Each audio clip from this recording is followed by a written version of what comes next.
to get on the field and not be on the visiting side.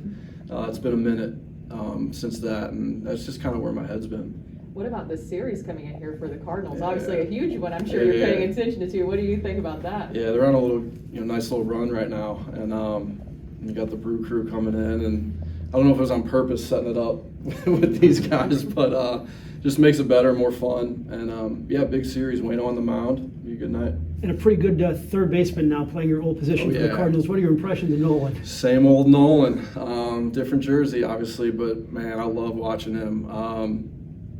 It's kind of, I just kind of thought this, but it's kind of funny. He was around the only guy on the field. We were in LA, and towards the end of the game last time we were going to play them, I told him that I was retiring, and I just appreciated watching him, kind of from afar for so long, and he was about the only guy I said that to. There's a lot of conversation all year about retiring and stuff, but he was the only guy I kind of was like, I wanted to get out there and just kind of said I love watching him play and stuff, because he's just a flat-out good ball player, and you learn a lot from him. I know you're not moving back to St. Louis, but in a sense, this is kind of your reintroduction to kind of the Cardinal family. How do you see that? One day you're going to have a red jacket on, whether you want to talk about it or not. I like your chances. Well, what about just kind of a reintroduction into the family that you grew up watching? Yeah, I don't know. I just don't really think about it like that. I just, maybe it's because I've been back here a little bit over the years. Caught a game in April or May, and I'm just riding the waves. I think I'm just hanging out, and I've definitely had this day circled for a long time, and I'm just trying to enjoy it, and just really happy my wife and my kids and a bunch of family and friends are here.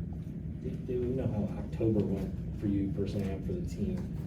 When you look back, what was September like for y'all? I mean, you guys were 10 games back and left behind in a lot of ways. What do you recall from that?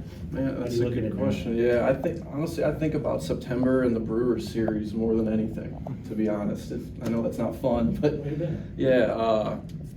I think about Adron Chambers getting 45,000 people off their tails, waving the towel, like that kind of stuff. And at no point did any of us understand what was about to happen in the next 6 weeks. That's the way I look at it.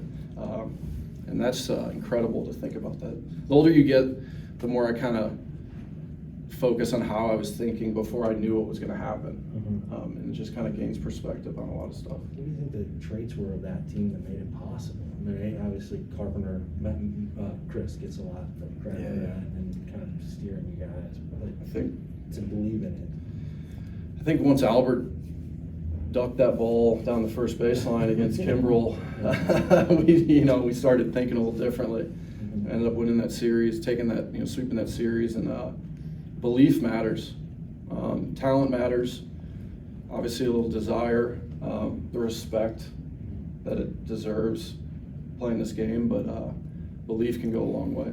You've been known to handle pressure pretty well in this building. What about that opening pitch? Have you practiced? How's the arm right now? I have not practiced. I've thrown more golf balls to buddies that are laying up on the hole than baseballs, but I don't know. Just get out there and hopefully I just hit Ozzie right in the chest.